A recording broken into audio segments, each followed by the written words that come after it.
Hi hello నమస్తే welcome to విజయ మా ఊరు ఆడియో బుక్స్ ఛానల్. నేను విజయలక్ష్మిని. ఫ్రెండ్స్, ఈరోజు మరో చక్కటి నవలతో మళ్ళీ మీ ముందుకు వచ్చానండి. ఈరోజు మీకు వినిపించబోతున్న నవల ప్రముఖ రచయిత్రి శ్రీమతి అంగులూరు అంజనీదేవి గారి 8వ అడుగు నవలను ఆడియోగా మీకు వినిపించబోతున్నాను. మరి కథలోకి వెళ్లే ముందు యథాప్రకారం ఒక చిన్న రిక్వెస్ట్. ఆడియో పూర్తిగా వినండి. నచ్చితే గనక తప్పకుండా లైక్ చేయండి, షేర్ చేయండి, కమెంట్ చేయండి. అలాగే ఇలాంటి చక్కటి నవలలు వినాలనుకుంటే తప్పకుండా మన ఛానల్ని సబ్స్క్రైబ్ చేసుకోండి. ఆ వెంటనే వచ్చే బెల్ బటన్ కూడా క్లిక్ చేసి ఆల్ నోటిఫికేషన్ మీద క్లిక్ చేస్తే నేనే కొత్త వీడియో చేసినా మీకు నోటిఫికేషన్ వచ్చేస్తుంది. మరి లేట్ చేయకుండా కథలోకి వెళ్ళిపోదాం. ఈరోజు మీకు వినిపించబోతున్నాను ప్రముఖ రచయిత్రి శ్రీమతి అంగులూరు అంజనీదేవి గారి 8వ అడుగు నవల మొదటి భాగం ఆడియో.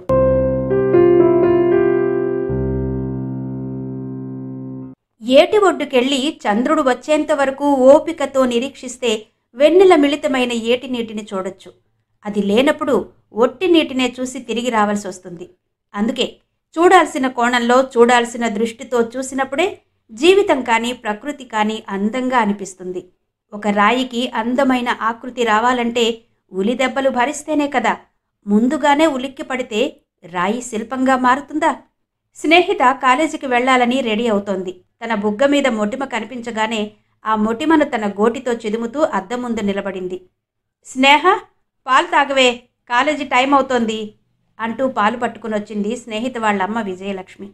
అమ్మను పట్టించుకోకుండా తన పనిలో తనుంది స్నేహిత. పాలు తాగకుండా ఏం చేస్తున్నావు స్నేహ? ఏమైంది అక్కడ? ఏది చూడ్ని. ఓ మొటిమా, అదే పోతుందిలే, రాత్రికి సొంటి కొమ్ము రంగరించి పెడతా అంది అక్కడే ఉన్న గోమతమ్మ, ఆమె స్నేహిత వాళ్ల బామ్మ. బామ్మ మాటలకి బయట పాదుల్లో అల్లుకొని ఉన్న లేత తమలపాకులు చిన్నబుచ్చుకుంటూ, మా మీద పడే నీటి బిందువు మాపై ఎలాగూ ఒక్క క్షణం నిలవదు, కనీసం మమ్మల్ని పోలిన స్నేహిత బుగ్గపై మొటిమ అయినా మంచు బిందువులా ఉంటుందనుకుంటే ఈ బామ్మేంటి సొంటి కొమ్మను అరగదేసి పెడతానంటుంది అన్నట్టుగా గింజుకున్నాయి. అది చూసి అక్కడున్న పూలన్నీ నీకు మేమున్నాం అన్నట్టు ఓదార్పుగా కదిలాయి. స్నేహిత అమ్మ చేతిలోని పాలు తీసుకుని, నువ్వెళ్ళమ్మా, నేను తాగుతాను అంది. విజయలక్ష్మి వెళ్ళిపోయింది. అంతలో హాల్లో ఉన్న ల్యాండ్ ఫోన్ రింగ్ అయింది. గోముతమ్మ వెళ్ళి లిఫ్ట్ చేసి, స్నేహిత, నీకు ఫోన్, నీ స్నేహితురాలు చేతన అంటూ రిసీవర్ని పట్టుకుని అక్కడే నిలబడింది. స్నేహిత ఒక్క ఉదుటన వెళ్ళి గోముతమ్మ చేతిలోని రిసీవర్ అందుకుని, చెప్పవే చేతన, ఎక్కడున్నావు అంది. సరిగ్గా యూనివర్సిటీ క్రాస్ రోడ్ దగ్గర ఉన్నాను. హాస్టల్ నుండి బయటకొచ్చి నీకోసం వెయిట్ చేస్తున్నా.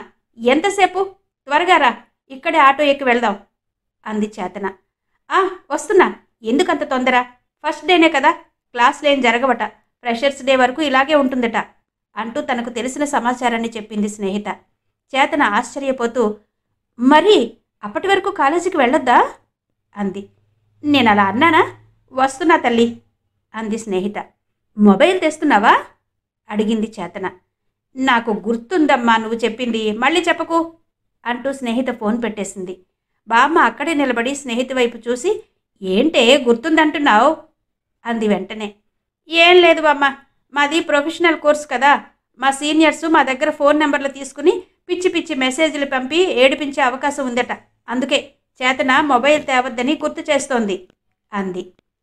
అవునా అన్నట్టు తన విహంగ వీక్షణాల్ని స్నేహితపై నిలిపి అక్కడే గోడలా నిలబడింది బామ్మ. దారియవే బామ్మ, నేను వెళ్తాను అంది స్నేహిత. గోమతమ్మ పక్కకి తప్పుకోగానే ఏదో నోటుకొచ్చిన పాట పాడుకుంటూ నోట్బుక్ పెన్ను వెతుకుతోంది స్నేహిత. గోమతమ్మ ఆ పాట వింటూ మనవరాలనే చూస్తోంది. స్నేహిత గొంతులో ఆ పాట తీయటి ధారలా సాగుతోంది. అది వినగానే గోమతమ్మ ఎప్పుడూ పోనంతగా ఆశ్చర్యపోయింది. పిల్లలే కదా, వీళ్లకేం తెలిసిన అనుకుంటాం గాని పక్క మనిషికి కూడా తెలియని అంతు చిక్కని భావుకత వీళ్లలో గోప్యంగా దాగి ఉంటుంది. అదంతా పిలవకముందే పలుకుతుంది. తెలియని వాళ్ళు దీన్ని భావనిధి అనుకుంటారేమో గాని ఇది నిజంగా నిధి కాదు, బుడుంగున మునిగిపోయే సుడిగుండం. అమ్మో అమ్మో, దీని పాటలు, దీని వాలకం చూస్తుంటే ఇది కాలేజీకి వెళ్ళేది చదవడానికా లేక ఇంకేమైనానా? అయినా ఈ పాటలేంటి, ఈ వేగమేంటి అని మనసులో అనుకుంటూ స్నేహితను గుచ్చుగుచ్చి చూసింది. బాయ్ బామ్మ అంటూ బామ్మ బుగ్గు మీద ముద్దు పెట్టుకుంది స్నేహిత. పండిన పండులా పసుపు రంగులో మెరిసే బామ్మ బుగ్గల్ని రోజుకొక్కసారైనా నిమరందే ఊరుకోదు స్నేహిత. బామ్మ ఏదో అనే లోపలే స్నేహిత వెళ్ళింది. యూనివర్సిటీ క్రాస్ రోడ్డు వరకు నడుచుకుంటూ వెళ్ళి చేతనను కలిసింది. ఖాళీ ఆటో ఆగగానే వాగ్దేవి కాలేజీ అంది చేతన. ఆటోవాడు ఎక్కమన్నట్టు తల ఊపి ఇద్దరికీ ఎంతవుతుందో చెప్పాడు. వాళ్ళు కూర్చోగానే ఆటోను పోనిచ్చాడు. చేతన, స్నేహిత వాగ్దేవి కాలేజీలో బీ ఫార్మసీ మొదటి సంవత్సరంలో జాయిన్ అయ్యారు. ఇంటర్మీడియట్ 2 సంవత్సరాలు కూడా వాళ్ళిద్దరూ ఒకే కాలేజీలో చదివారు. వాళ్ళు తొలిసారి కలుసుకున్న క్షణాలు ఎంత బలమైనవో తెలియదు, కానీ ఆ క్షణం నుంచి మంచి స్నేహితులయ్యారు. మొదటి రోజు కాబట్టి సీనియర్స్తో ర్యాగింగ్ ఉంటుందన్న భయం ఆ ఇద్దరిలో ఉంది. అంతలో ఓ అబ్బాయి రోడ్డు పక్కన నిలబడి ఆత్రంగా ఆటో వైపు చూస్తూ చెయ్యి ఊపాడు. ఆటో ఆగింది. ఆ అబ్బాయి ఏమాత్రం ఆలస్యం చేయకుండా తండ్రి వయస్సున్న ఒక ఆయన్ని ఆటో వైపు నడిపించాడు. చేతన వైపు చూసి కాస్త జరగమన్నాడు. వెంటనే ఆ పెద్దాయన వైపు చూసింది చేతన. ఆయనకి ఆరోగ్యం బాగున్నట్టు లేదు, అర్జెంటుగా హాస్పిటల్కి తీసుకెళ్లడం కోసం వస్తున్నట్టు అర్థం చేసుకుంది. స్నేహిత వైపు జరిగి ఆయన్ని కూర్చోబెట్టడానికి స్థలం ఇచ్చింది. ఆయన ఆటోలో కూర్చోగానే ఆ అబ్బాయి వెళ్ళి ముందు సీట్లో ఆటో అతని పక్కన కూర్చున్నాడు.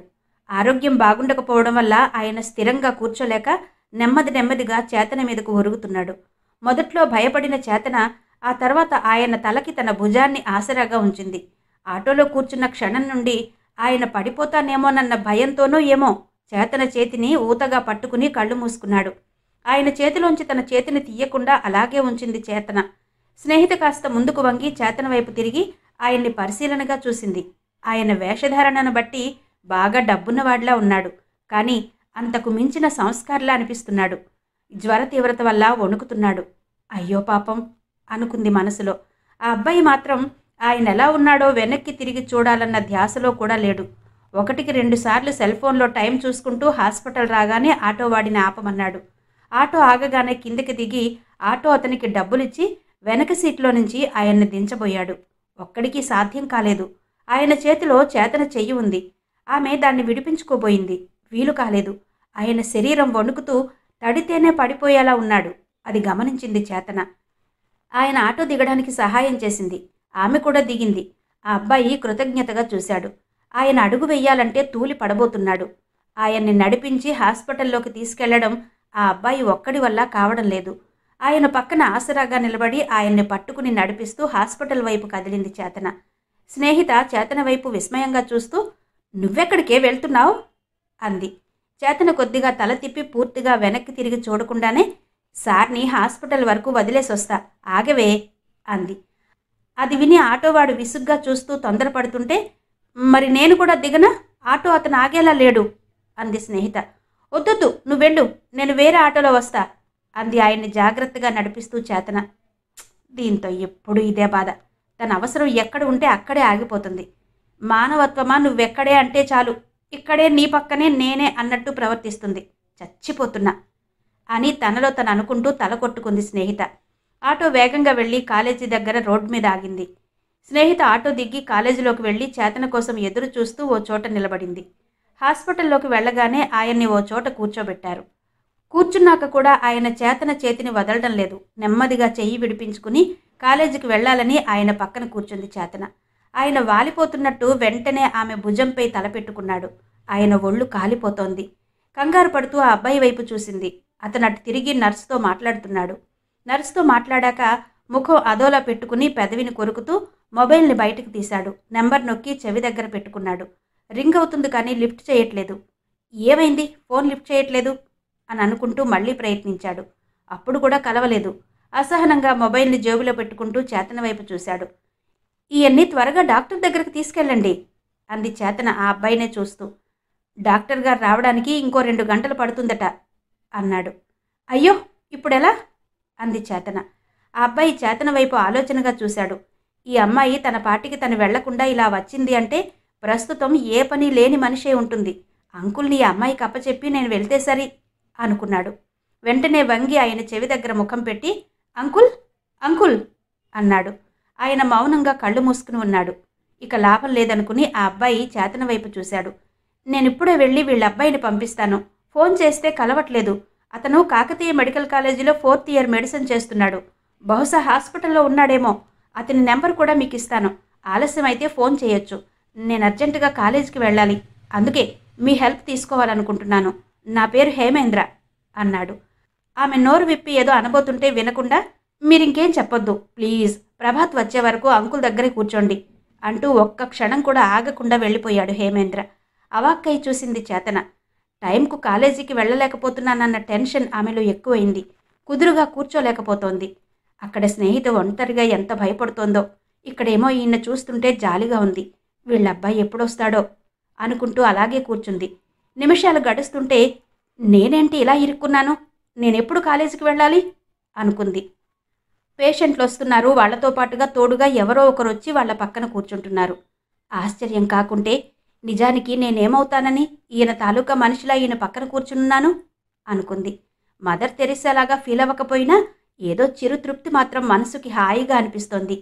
చేతన చెయ్యి పట్టుకుని కూర్చుని ఉన్న ఆయన పేరు ధనుంజయరావు. నెమ్మదిగా ఆమె చెయ్యి వదిలాడు. తలను గోడకు చేర్చి కళ్ళు మూసుకున్నాడు బాధగా. ఆయన జ్వర తీవ్రత వల్ల బాగా నీరసించినట్టు కనిపిస్తున్నాడు. దాహంగా ఉందన్నట్టు చేతిని నోటి దగ్గరకు పోనిచ్చి చేతన వైపు చూశాడు. ఆమె వెంటనే బయటికెళ్ళి వాటర్ బాటిల్ తెచ్చి తాగించింది. నీళ్లు తాగాక కళ్ళు తెరిచి ఆమెనే చూస్తూ, నువ్వెవరమ్మాయివి అని అడగాలనుకుని మాట్లాడే శక్తి లేనివాడిలా ఆగిపోయాడు. ఆయనకేం జరిగిందో కొద్ది కొద్దిగా గుర్తొస్తోంది.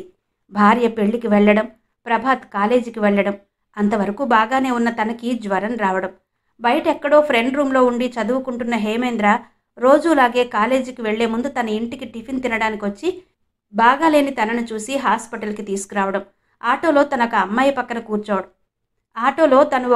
పక్కన కూర్చోవడం, ప్రస్తుతం ఆ అమ్మాయే తోడుగా ఉండడం, ఇంతవరకు జరిగిందిదే. హాస్పిటల్లో పేషెంట్లు పెరుగుతున్నారు. డాక్టర్ గారు ఇంకా రాలేదు. ముందు రోజు చూపించుకున్న పేషెంట్లు ల్యాబ్ వైపు వెళ్ళి టెస్ట్ కోసం రక్తం, మూత్రం ఇచ్చి వస్తున్నారు. కొంతమంది రిపోర్ట్లు పట్టుకుని వచ్చి కూర్చునే స్థలం లేక నిలబడ్డారు. ఎదురుగా కనిపిస్తున్న నర్స్ పేషెంట్ల బరువు చూసి బీపీ చెక్ చేసి స్లిప్ మీద రాసి పంపుతోంది. శారీరక బాధ మహా చెడ్డది అన్నట్టు అక్కడ నిరీక్షిస్తున్న పేషెంట్లలో సర్వం తెలిసిన వాళ్ళున్నారు, ఏమీ తెలియని వాళ్ళున్నారు, తెలిసి తెలియని వాళ్ళున్నారు. ఎవరి బాధ వాళ్ళది. ఆకలి ఏడ్చే పసిపిల్లలు, ఆపుకోలేక స్వేచ్ఛగా దగ్గేవాళ్ళు, బాధను భరించలేక సన్నగా మూలిగేవాళ్ళు, సహనం లేని నర్సు కోపానికి బలై మౌనంగా చూస్తూ సంయమనం పాటించేవాళ్ళు, ఇంట్లో టీవీ చూడనట్టు హాస్పిటల్లో ఉన్న టీవీ వైపు కళ్ళప్పగించి చూసేవాళ్ళు. అదో కొత్త ప్రపంచంలా అనిపించింది చేతనకి. అంతలో ఓ గర్భిణీ స్త్రీ, ఆమె తల్లి వచ్చి చేతన పక్కన కూర్చున్నారు. ఆ తర్వాత నడివయసు దాటిన ఒక స్త్రీ తన భారీ కాయాన్ని మోసుకుంటూ వచ్చి, నాకు కాస్త చోటివ్వండి అంటూ గర్భిణీ స్త్రీ తల్లి పక్కన కూర్చుంది. కూర్చోగానే సన్నగా మూలుగుతూ, ఇదేం రోగమోనండి, ఎంత తిన్నా ఆకలి తీరడం లేదు, ఎంత తాగినా దాహం తగ్గడం లేదు, ఏసీలో పడుకున్నా ఉక్కపోస్తుంది, కారులో కూర్చున్నా కాళ్ళు లాగుతున్నాయి, లిఫ్ట్లో వెళ్ళినా మోకాళ్ల నొప్పులు వస్తున్నాయి, మొక్కని దేవుడు లేడు, తిరగని హాస్పిటల్ లేదు, ఏం చెయ్యాలో అర్థం కావడం లేదు అంది. కలిసింది అప్పుడే అయినా ఎంతో కాలంగా తెలిసిందానిలాగా. అక్కడెవరూ ఆమెతో మాట్లాడలేదు, వింటున్నారు. నాకెందుకో నేను చచ్చిపోతాననిపిస్తోంది అందావిడ మళ్ళీ. అది వినగానే చేతన లేచి ఆమె పక్కకెళ్ళి కూర్చుంది. అలా అనకండి ఆంటీ, ఈ భూమి మీద చనిపోకుండా ఎవ్వరూ ఉండరు, కాకపోతే కాస్త వెనక ముందు అంతే. కానీ ఇలా ఓపీలో ఉన్నప్పుడు మాత్రం డాక్టర్ దగ్గరికి నేనే అందరికన్నా ముందు వెళ్ళాలని తొందరపడతారు. అదే యముడు దగ్గరికి వెళ్ళాలంటే అందరికన్నా నేనే వెనక వెళ్ళాలనుకుంటారు. ఒక్కరమే ఉండి ఏం చేస్తామని ఎవ్వరూ ఆలోచించరు. మీకు ఇంకో విషయం కూడా చెప్తాను. ప్రపంచవ్యాప్తంగా 1500 అగ్నిపర్వతాలు చురుగ్గా పనిచేస్తున్నాయట. అవి ఎప్పుడైనా బద్దలై లావాను విరజిమ్ముతాయట. ప్రపంచ జనాభాలో 50 కోట్ల మంది ఇలాంటి అగ్నిపర్వతాల సమీపంలోనే జీవిస్తున్నారట. అందుకే బాధపడకండి. మీకున్న ఈ జబ్బు ఆ అగ్నిపర్వతం ముందు చిన్న ఇసుక రేణువు, సరేనా అంది చేతన. వయసు చిన్నదైనా చక్కగా చెప్పావమ్మాయి. నీ వయసు పిల్లల్లో ఇంత ఆలోచన, ఇంత గంభీరత ఎక్కడుంది? ఎంత తిన్నామా, ఎంత తిరిగామా, ఎంత వంకరగా ఆలోచించామా, ఎంత వక్రంగా మాట్లాడామా, దానికి మళ్ళా స్టైల్ అనే పేరొకటి అందావిడ. ఆమె ఇప్పుడు మూలగడం లేదు, పైగా ఉత్సాహంగా ఉంది. ఇలాంటి వాళ్ళకి ఏసీ రూముల్లో పడుకోకుండా చేతి నిండా పని ఉంటే ఎలాంటి వ్యాధి ఉండదు కదా అనుకుంది చేతన. చేతనకి కాలేజీ గుర్తొచ్చింది. ప్రభాత్ రాకపోవడంతో అసహనంగా లేచి పక్కకెళ్ళింది. అతనికి కాల్ చేసింది. ఆమె కాల్ లిఫ్ట్ చేసి, హలో, ప్రభాత్ని మాట్లాడుతున్నా, చెప్పండి అన్నాడు ప్రభాత్. నా పేరు చేతన. నేను హాస్పిటల్లో మీ నాన్నగారి దగ్గర ఉన్నాను. ఆయనకి బాగాలేదు. హేమేంద్ర అనే అబ్బాయి ఆయన్ని నాకు అప్పచెప్పి వెళ్ళాడు. ఇప్పటికే చాలా ఆలస్యమైంది. నేను కాలేజీకి వెళ్ళాలి, త్వరగా రండి అంది. హేమేంద్ర ఇప్పుడే చెప్పాడు. నేను MGM హాస్పిటల్లో ఉన్నాను, వస్తున్నాను. మీరు అక్కడే ఉండండి ప్లీజ్. నాన్నగారికి ఎలా ఉంది? అన్నాడు. జ్వరం ఎక్కువగా ఉంది, డాక్టర్ గారు ఇంకా రాలేదు అంది చేతన. వస్తున్నా, బాయ్ అంటూ కాల్ కట్ చేశాడు. అంటూ అసహనంగా అటు ఇటు చూసింది చేతన. ఏంటమ్మాయి అలా ఉన్నావు అంది గర్భిణీ స్త్రీ తల్లి. ఇప్పుడే వీళ్ళ అబ్బాయితో మాట్లాడానాంటీ, దారిలో ఉన్నాడట, నేను అర్జెంటుగా కాలేజీకి వెళ్ళాలి అంటూ తన ఇబ్బందిని చెప్పింది చేతన. సరే, నువ్వు కాలేజీకి వెళ్ళు, ఇక్కడ ఉండి మాత్రం నువ్వేం చేస్తావు? నిన్ననగా నెంబర్ తీసుకున్నాం, ఇంతవరకు డాక్టర్ గారే రాలేదు.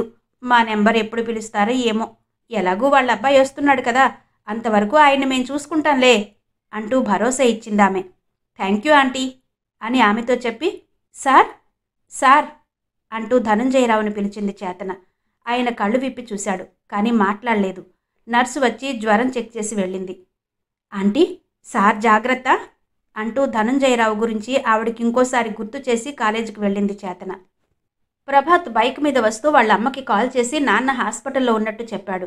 ఆమె పర్వతగిరి అనే ఊరిలో పెళ్లిలో ఉంది. కంగారు పడుతూ వెంటనే బయలుదేరుతున్నట్టు చెప్పింది. ప్రభాత్ హాస్పిటల్లో అడుగు పెట్టగానే తండ్రి కోసం వెతికాడు. హాస్పిటల్ అంతా పేషెంట్లతో కిక్కిరిసి ఉంది. అప్పుడే డాక్టర్ గారు రావడంతో దేవుడు ప్రత్యక్షమైనట్టు అంతా లేచి నిలబడ్డారు. ఆయన లోపలికి వెళ్ళగానే వాళ్ల నెంబర్ రాకముందే లోపలికి వెళ్లాలని కొంతమంది రోగులు తొందరపడుతున్నారు.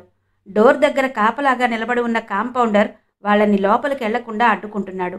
ఒక్కో రోగి లోపలికెళ్ళి బయటకొచ్చాక డాక్టర్ గారు రాసిచ్చిన ఇంజెక్షన్లని పక్కనున్న మెడికల్ షాప్లో కొని నర్సు దగ్గరికి వెళ్ళి వేయించుకుంటున్నారు. అక్కడ నర్సు పద్ధతి తెలిసిన వాళ్ళు నర్సు చేతిలో ముందే డబ్బులు పెట్టి ఇంజెక్షన్ వేయించుకుంటున్నారు. అది తెలియని వాళ్ళు మాత్రం ఫ్రీగా పొడిపించుకుని ఆ పొడుచుడికి ప్రాణాలు పోతున్నట్టు నొప్పిని దిగమింగుతున్నారు. అదేమని అడిగితే, అందరూ ఒక్కసారే వచ్చి నా నెత్తిన పడితే నేనేం చేయను అని తనను తాను సమర్థించుకుంటోంది. ప్రభాత్ తన చురుకైన కళ్లతో అదంతా గమనిస్తూ తండ్రి దగ్గరకు వెళ్ళాడు. అక్కడ ఆ రద్దీలో, ఆ హడావిడిలో ధనుంజయరావు ఓ బెంచీపై ఓ పక్కకు పడుకొని ఉన్నాడు. ఆయన్ని పట్టించుకునే వాళ్ళెవ్వరూ లేరక్కడ. చేతనతో, నేను చూస్తాను, నువ్వు కాలేజీకి వెళ్ళు అన్నావిడ తన కూతుర్ని ల్యాబ్లోకి తీసుకెళ్తూ ఆయన్ని మర్చిపోయింది. తండ్రిని ఆ స్థితిలో చూడగానే ప్రభాత్ హృదయం కలుక్కుమంది. ఉదయం అతను కాలేజీకి వెళ్లే ముందు నీరసంగా ఉందిరా అన్నాడే గాని ఇంత డల్గా లేడు. ఇలా ఉండి ఉంటే అతను అసలు కాలేజీకి వెళ్ళి ఉండేవాడే కాదు. హేమేంద్ర తన తండ్రిని హాస్పిటల్కి తీసుకురావడం మంచిదైంది. కానీ దిక్కులేని వాడిలా ఇలా వదిలేసి వెళ్లడం దారుణంగా ఉంది. నర్సుతో మాట్లాడి తన తండ్రిని వెంటనే డాక్టర్ దగ్గరికి తీసుకెళ్లాడు ప్రభాత్. డాక్టర్ టెస్ట్ చేసి మందులు రాసి ఆయన్ని హాస్పిటల్లో అడ్మిట్ చేసుకున్నారు. పెళ్లికి వెళ్లిన ధనుంజయరావు భార్య సులక్షణమ్మ హాస్పిటల్కి వచ్చింది. బెడ్ మీద మగతగా పడుకుని ఉన్న భర్త వైపు చూస్తూ ఆందోళనగా కూర్చుంది. తల్లికి ధైర్యం చెప్పాడు ప్రభాత్. హేమేంద్రకి కాల్ చేశాడు. అతను హలో అనగానే, హలో హేమేంద్ర, మేం లేని సమయంలో నువ్వు మా నాన్నగారిని హాస్పిటల్కి తీసుకొచ్చి చాలా మంచి పని చేశావు, థ్యాంక్స్ రా అన్నాడు ప్రభాత్. ఇప్పుడు ఎలా ఉంది అని అడగకుండా అన్నాడు హేమేంద్ర. కానీ హేమేంద్ర, ఆయన్ని నువ్వు అలా వదిలేసి వెళ్లాల్సింది కాదు. అయినా నీకెలా మనసొప్పిందిరా? నేను వచ్చే వరకు ఆగలేకపోయావా? అదే మీ నాన్నగారినైతే అలాగే వదిలేసి వెళ్తావా అన్నాడు ప్రభాత్ కోపాన్ని, బాధను ఆపుకోలేక. నాకింకేం పని లేకుంటే అలాగే ఉండేవాణ్ణి ప్రభాత్. నేను అక్కడ ఉండకపోయినా అక్కడ అమ్మాయిని ఉంచి వెళ్ళాను, నువ్వు వచ్చేంత వరకు ఉంటానంది అన్నాడు నిర్లక్ష్యంగా. హేమేంద్ర ఏమాత్రం ఫీల్ అవ్వటం లేదని అర్థమైంది ప్రభాత్కి. అమ్మాయి నుంచావా? ఇక్కడ ఏ అమ్మాయి లేదు అన్నాడు ప్రభాత్. లేదా? అంత రిక్వెస్ట్ చేసి అప్పచెప్తే ఉండకుండా వెళ్ళిందా? అదేదో పెద్ద దేశముద్రలా ఉందే. ఇంకా నయం, ఆయన చేతికున్న ఉంగరాలను పట్టుకెళ్ళింది కాదు. ఇలాంటి వాళ్లను చూసే కాబోలు పెద్దవాళ్ళు మనుషుల్ని నమ్మకూడదంటారు అంటూ తనక్కడ ఉండకుండా వెళ్ళాడన్నది పక్కన పెట్టి ఆ అమ్మాయి మీద కోపంతో పళ్ళు నూరాడు హేమేంద్ర. కాలేజీకి వెళ్తూ దారిలో హాస్పిటల్ ఉంది కాబట్టి ఆయన అక్కడ వదిలేసి వెళ్ళావు, అంతేకాని స్నేహితుని తండ్రిని ఎంత బాధ్యతగా చూసుకోవాలో తెలుసుకోలేకపోయావు. ఇలాంటి సందర్భాలే అవతలి మనిషి ఏంటో తెలియచేస్తాయి హేమేంద్ర అన్నాడు ప్రభాత్ సీరియస్గా. ఇంత చిన్న విషయానికి ఎందుకంత సీరియస్ అవుతావు అన్నాడు హేమేంద్ర. ఇది చిన్న విషయమా? నేను వెళ్లేసరికి మా నాన్న నోట్లోకి ఈగలు పోతున్నాయి, అక్కడెవ్వరూ లేరు. అదంతా నువ్వు హాస్పిటల్లో లేకపోవడం వల్లనే కదా. ఒక్కటి గుర్తుంచుకో హేమేంద్ర, ఆపద సమయంలో కూడా మన వాళ్లను మనం కరెక్ట్గా చూసుకోలేకపోవడం, మన వాళ్ల కోసం కొంత సమయాన్ని కేటాయించలేకపోవడం క్షమించతగింది కాదు. అవసరాల్ని తీర్చుకోవడానికి మాత్రమే స్నేహాల్ని గుర్తు చేసుకోవడం కూడా మంచిది కాదు అన్నాడు ప్రభాత్. ముఖం మీద కొట్టినట్టయింది హేమేంద్రకి. అంతేకాదు, అన్నం పెట్టే చేతిని కొరికే రకంరా నువ్వు అని ప్రభాత్ అనకపోయినా అన్నట్టే ఉంది. దాంతో ఒకవైపు ఆత్మన్యూనతాభావం, ఇంకోవైపు అహంకారం హేమేంద్రతో ఆడుకున్నాయి. ధిక్కారంతో కూడిన కదలికతో తల విదిలించాడు. పట్టరాని కోపంగా ఉంది హేమేంద్రకి ప్రభాత్ అంటే. ప్రభాత్ ఫోన్ కట్ చేశాడు. ధనుంజయరావుని హాస్పిటల్ నుండి ఇంటికి తీసుకొచ్చారు. ప్రభాత్ కాలేజీకి వెళ్లే ముందు తండ్రి పక్కన కూర్చుని ముందుగా స్టెథోస్కోప్తో గుండె ఎలా కొట్టుకుంటుందో చూశాడు. తర్వాత బీపీ చెక్ చేశాడు. అంతా ఓకే అనిపించింది. జ్వరం నార్మల్కొచ్చింది. తండ్రి ఏదో అడుగుతుంటే ప్రశాంతంగా సమాధానం చెబుతూ ఏ మందులు ఆపాలో చూస్తున్నాడు ప్రభాత్. భర్తకు టెస్ట్ చేస్తున్న కొడుకుని వెనక నుండి చూస్తుంటే అతను కూర్చున్న తీరైన భుజాలు కొడుకు ఆత్మవిశ్వాసాన్ని తలపింపచేస్తూ తృప్తిగా ఉంది సులక్షణమ్మకి. కొడుకు త్వరలో డాక్టర్ కాబోతున్నాడన్న నిజాన్ని ప్రత్యక్షంగా చూస్తూ ఆనందిస్తోంది. ఆమెకు తన కొడుకు వల్ల ఎప్పుడూ ఆనందమే. చిన్నప్పటి నుండి ఎవ్వరి జోలికి వెళ్లేవాడు కాదు. ఒకచోట బుద్ధిగా కూర్చుని బొమ్మలతో ఆడుకుంటూ తన లోకంలో తానుండేవాడు. చెప్పిన మాట చక్కగా వినేవాడు. అందుకే అందరూ ముద్దు చేసేవాళ్ళు. ఒక్క దెబ్బ కూడా కొట్టేవాళ్ళు కాదు. ఇప్పుడు తన మురిసిపోయేంతగా తన కొడుకు ఎదిగాడంటే దానికి కారణం తన భర్తే. ప్రభాత్ చిన్నగా ఉన్నప్పుడు భర్త చెప్పిన మాటలు గుర్తుకొచ్చాయి సులక్షణమ్మకు. చూడు సులక్షణ, మన బాబు నేను చూస్తుండగానే నీ ఒడిలోంచి నేల మీదకి జారి పాకడం, మనుషుల్ని గుర్తుపట్టడం, నడవడం, ఆడటం చేశాడు. స్కూల్లో కూడా వేశాం. ఇప్పుడు వాడి పాదాలకు నడక తెలుసు. పాదాలు లేనివాడి మనసుకు కూడా నడక తెలుస్తుంది. కానీ వాడి పాదాలు తప్పటడుగులు వేయకుండా వాటిని సరైన మార్గంలో నడిపించుకోవాలంటే వాడిప్పుడు పరిపక్వత రాని వయస్సులో ఉన్నాడు. ఇప్పుడు వేసే ప్రతి అడుగు తప్పటడుగే. ఆ అడుగుల్ని వేలెత్తి చూపే కన్నా వేలు పట్టి నడిపిద్దాం. తప్పుల్ని వెతికే కన్నా తప్పులు చెయ్యకుండా చూద్దాం. చిన్న వయసులో ఉన్నాడు కాబట్టి మనం వాడికి ఏమివ్వాలో వాడికి తెలియదు. ఇచ్చిందే అందుకుంటాడు. మనం దాన్ని గ్రహించి కావలసిందే అందిద్దాం. బెదిరించకుండా, హెచ్చరించకుండా, శిక్షించకుండా ప్రతీదీ ప్రేమతో నేర్పుకుందాం. కానీ నా ఫ్యాక్టరీ పనుల వల్ల బాబుతో ఎక్కువగా గడపలేకపోతున్నాను. పిల్లలు తల్లిని బాగా నమ్ముతారు. కాబట్టి బాబు మీద నీ ప్రభావమే ఎక్కువగా ఉంటుంది. నేను చెప్పినవి బ్యాలెన్స్ చేసుకుని ప్రభాత్ని తీర్చిదిద్దు అన్నాడు. ఆమె ఆ మాటల్ని ఆ చెవితో విని ఈ చెవితో వదిలేయలేదు. ప్రభాత్ ప్రవర్తనలో నాణ్యతను పెంచాలన్నా తుంచాలన్నా తన చేతిలోనే ఉందని భావించింది. ముఖ్యంగా పిల్లలు తెల్ల కాగితం లాంటి వాళ్ళని, మనం ఏది రాస్తే అదే కనబడుతుందని గ్రహించింది. కొడుకు విషయంలో ఎలాంటి కేర్ తీసుకోవాలో ఆలోచించి నెమ్మదిగా బాబు ఇష్టాలను తెలుసుకుంది. ఎంత చదివినా తిండి నిద్ర విషయంలో ఎలాంటి అవరోధాలు రాకుండా చూసుకుంది. చదివేటప్పుడు టీవీ పెట్టకుండా, గట్టిగా మాట్లాడకుండా జాగ్రత్త పడేది. హోంవర్క్ చేస్తున్నప్పుడు అడిగినప్పుడు మాత్రమే సలహా ఇచ్చేది. పరీక్షల సమయంలో కంపాస్, పెన్నులు, పెన్సిళ్ళు అందుబాటులో ఉంచేది. తన స్కూల్ గురించి, టీచర్ల గురించి, క్లాస్మేట్స్ గురించి చెప్తున్నప్పుడు శ్రద్ధగా వినేది.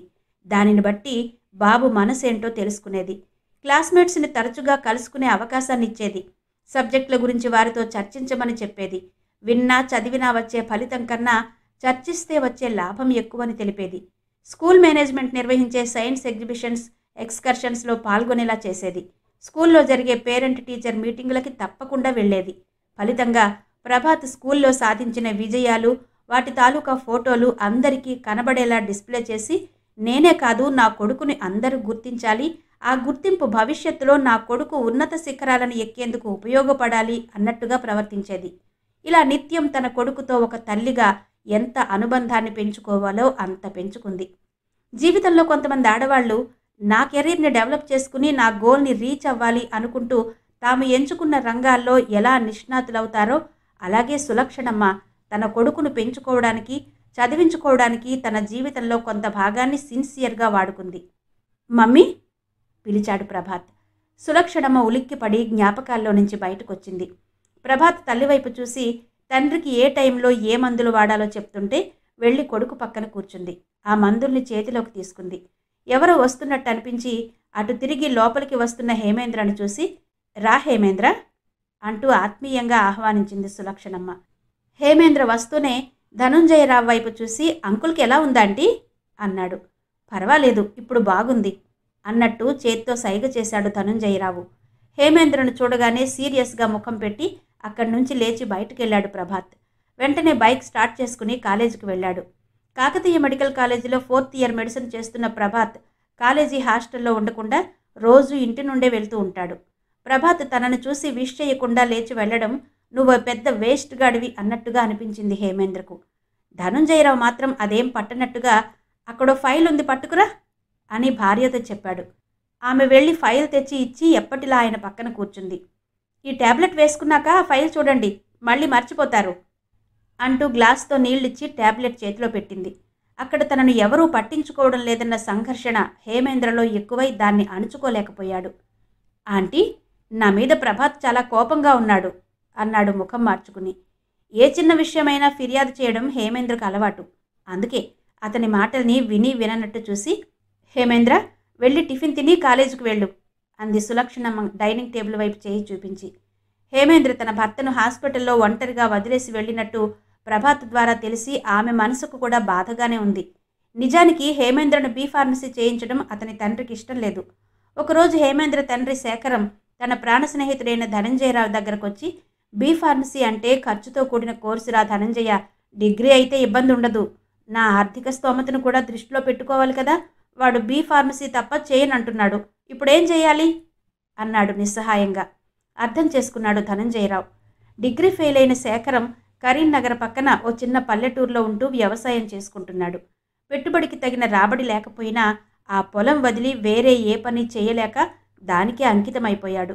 తన కొడుకు తనలాగా కాకుండా ఎప్పటికైనా ధనంజయరావులా సిటీలో సెటిల్ అయిపోవాలని శేఖరం ఆశ. అందుకే చేతిలో తగినంత డబ్బు లేకపోయినా చదివిస్తున్నాను అని అందరితో చెప్పుకుని బాధపడుతూ ఉంటాడు. ఆ బాధను చూడలేక ధనంజయరావు, హేమేంద్రకి నచ్చ చెప్పి డిగ్రీలోనే చేర్పించు శేఖరం, ఎందుకంటే ప్రొఫెషనల్ కోర్సులకి గిరాకీ ఏర్పడడంతో డిగ్రీని చిన్న చూపు చూస్తున్నారు, కానీ డిగ్రీ చేసి కూడా మంచి స్థాయిలోకి వెళ్ళొచ్చు. ప్రస్తుతం ఉన్నత స్థాయి ఉద్యోగాలకి చాలా వరకు డిగ్రీ ఉంటే చాలు. హేమేంద్ర అభిరుచికి ప్రావీణ్యానికి ఏ రకమైన కెరీర్ ఎంచుకుంటే బాగుంటుందో చూసి అవసరమైతే కౌన్సిలర్ల సహాయం కూడా తీసుకోవచ్చు. కావాలంటే ఫస్ట్ ఇయర్ నుండే ప్రణాళిక వేసుకుని డిగ్రీ పూర్తయ్యేలోపు ఓ లక్ష్యాన్ని అందుకోవచ్చు అన్నాడు. శేఖరం ఒక రకంగా నవ్వి, లక్ష్యం చిన్నదైతే ఫలితం కూడా చిన్నగానే ఉంటుందట. కొడితే ఏనుగు కుంభస్థలాన్నే కొట్టాలట. ఇది వాడి వాదన. నేను వాడితో వాదించి గెలవగలనా ధనంజయ? అయినా నా పిచ్చి కాకుంటే వాడేమన్నా ప్రభాత్నా చెప్పిన మాట వినడానికి? అలా అనకురా శేఖరం, మాటిమాటికి ప్రభాత్తో పోల్చి హేమేంద్రను కించపరచుకురా. నువ్వెప్పుడు మారతావో ఏమో, మనుషులంతా ఒకే రకంగా ఉండరు అంటూ శేఖరంకి నచ్చ చెప్పాలని చూశాడు ధనంజయరావు. ఎంతైనా వాడి తీరు వేరు ధనంజయ. దేన్నైనా వ్యతిరేకంగా ఆలోచిస్తాడు. సర్దుకునే స్వభావం లేదు. ఇంట్లో ఏది చెప్పినా చిరాకు పడతాడు. అయిన దానికి కాని దానికి వెటకారంగా మాట్లాడతాడు. వాడితో నేను కాబట్టి అంటూ వస్తున్న కోపాన్ని దిగమింగాడు శేఖరం. ధనంజయరావు స్నేహితుని ముఖంలోకి పరిశీలనగా చూసి, ముందు నువ్వు ఆ కోపాన్ని తగ్గించుకోరా. హేమేంద్ర పెద్దవాడయ్యాడు, నెమ్మదిగా తెలుసుకుంటాడు. ప్రతీదీ భూతద్దంలో చూడకు అన్నాడు మందలింపుగా. శేఖరం బరువుగా నిట్టూర్చి, నేనలా చూసేవాడిని అయితే వాడి గురించి ఈ మాత్రం కూడా ఆలోచించను ధనంజయ. వాడు పుట్టినప్పటి నుండి నన్నెంతగా ఇబ్బంది పెట్టాడో నీకు తెలుసు. ఒక్కరోజన్నా చెప్పిన మాట విన్నాడా? 2 ఏళ్ల వయసు నుండే చేతిలో ఏదుంటే అది ఎదుటివారి మీదికి విసిరేసేవాడు. ఏ వస్తువైనా భళ్ళున పగలగొట్టేవాడు. స్కూల్ వయసులో పిల్లల్ని కొట్టేవాడు. హోంవర్క్ చేయకుండా టీచర్లతో కొట్టించుకునేవాడు. పెన్సిళ్లని పూర్తిగా చెక్కేయడం, రబ్బర్ని ముక్కలు ముక్కలు చేయడం, పుస్తకాలను చింపి పోగులు పెట్టడం, అబద్ధాలు చెప్పడం, అనుకున్నది గొడవపడి మరీ సాధించుకోవడం. ఇదిగో ఇప్పుడు కూడా ఏదో నా స్తోమతకి తగినట్టు డిగ్రీ చదివిద్దామంటే ఆకాశం వైపు చెయ్యి చాపి దగ్గరగానే ఉంది, అందుకుంటాలే అన్నట్టు ప్రవర్తిస్తున్నాడు. బీ ఫార్మసీ చేసి డ్రగ్ ఇన్స్పెక్టర్ అవుతాడట అన్నాడు శేఖరం. ఒక్కోసారి పిల్లల అభిరుచికి కూడా ప్రాధాన్యత ఇవ్వాలిరా. నువ్వు మరీ మొండిపట్టు పట్టకు. డబ్బు విషయంలో ఏదైనా అవసరమైతే నేనున్నాను కదా అంటూ ధైర్యం చెప్పాడు ధనంజయరావు. వెంటనే శేఖరం కళ్ళు చెమ్మగిల్లాయి. ఎవరికైతే ఎక్కువగా ఇవ్వబడుతుందో వారి నుంచి ఎక్కువగా ఆశించబడుతుందంటారు. నా నుండి నువ్వు ఆశపడడానికి, నేనివ్వడానికి ఏముంది ధనంజయ నా దగ్గర అన్నాడు దయనీయంగా. స్నేహం ఉంది, అది చాలు శేఖరం. తీసుకోవటానికే ఇవ్వటమైతే అది వ్యాపారం అవుతుంది. మన మధ్య స్నేహాన్నే ఆశిద్దాం అన్నాడు ధనంజయరావు. వద్దురా, హద్దు మీరి ఆశిస్తే ఆపదలొస్తాయి అన్నాడు శేఖరం. ఒక్కోసారి ఊహించని ఫలితాలు కూడా వస్తాయి. ఇప్పుడు చదువు గొప్ప వ్యాపారమైంది, పెట్టుబడి పెడదాం. హేమేంద్ర కోరిక కూడా తీర్చిన వాళ్ళమవుతాం అన్నాడు ధనంజయరావు. భయంగా ఉందిరా అంత సాహసం చెయ్యాలంటే అన్నాడు శేఖరం. తండ్రివి కదా, అలాగే ఉంటుంది. కొడుకు మీద అంత పెట్టుబడి పెడితే ముందు ముందు ఎలా ఉంటుందో అన్న భయం కూడా నీకు సహజమే అన్నాడు ధనంజయరావు. అలా అని కాదు, నాకెందుకో వాడి ప్రవర్తన మీద నమ్మకం లేదు. అంత కష్టపడే తత్వం వాడిలో ఉందో లేదో అన్నాడు శేఖరం. అలాంటి అనుమానాలేం పెట్టుకోకుండా హేమేంద్రకి ఒక అవకాశం ఇచ్చి చూద్దాం. ముందు నువ్వు వెళ్ళి కాలేజీలో ఎంత డబ్బు కట్టగలవో చూడు, మిగతాది నేను ఇస్తాను. ఫ్రెండ్ రూమ్లో ఉండి చదువుకుంటాడు. నా ఇంట్లో తిండి తిని కాలేజీకి వెళ్తాడు, సరేనా అన్నాడు ధనంజయరావు. శేఖరం ఇంకేం ఆలోచించకుండా సరే అన్నట్టు తల ఊపి హేమేంద్రను బీ ఫార్మసీలో చేర్పించి ఊరెళ్ళాడు. ఆ రోజు నుండి ఈ రోజు వరకు ధనంజయరావు ఇంట్లోనే తింటున్నాడు హేమేంద్ర. సులక్షణమ్మ చెప్పగానే టిఫిన్ తిందామని డైనింగ్ టేబుల్ దగ్గరకు వెళ్ళి కూర్చున్నాడు హేమేంద్ర. అతనెప్పుడు డైనింగ్ టేబుల్ దగ్గరికి వెళ్ళి కూర్చున్నా తినకముందే వంకలు పెడతాడని వంట మనిషికి లోపల దడగానే ఉంటుంది. హేమేంద్ర బాబుకు నచ్చేలా వంట చేయడం నా వల్ల కాదు మేడం అని ఒకరోజు సులక్షణమ్మతో చెప్పింది కూడా.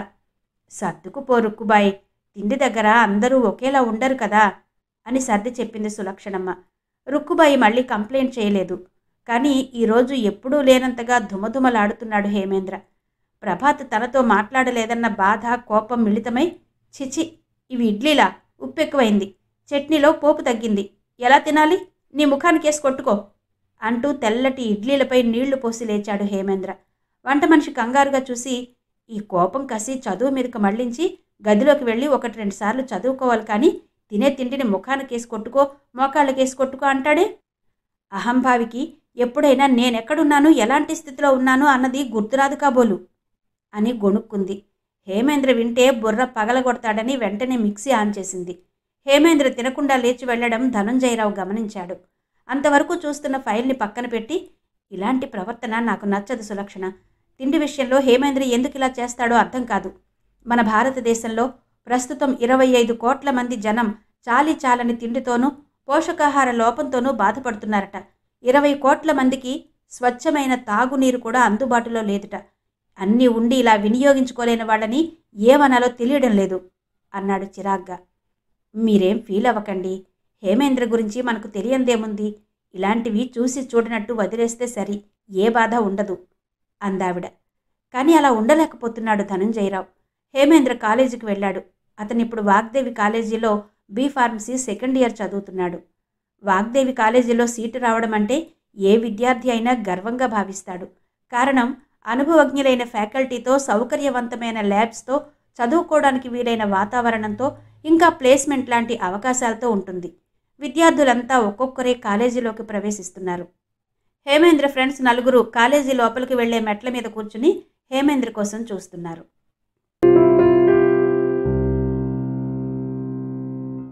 ఇంతవరకు విన్నారు కదండి. 8వ అడుగు ప్రముఖ రచయిత్రి అంగులూరి అంజనీదేవి గారు రచించిన నవల ఆడియో మొదటి భాగం విన్నారు కదా. మిగిలిన కథ తర్వాతి భాగాల్లో వినిపిస్తాను. అంతవరకు సెలవు. నమస్తే.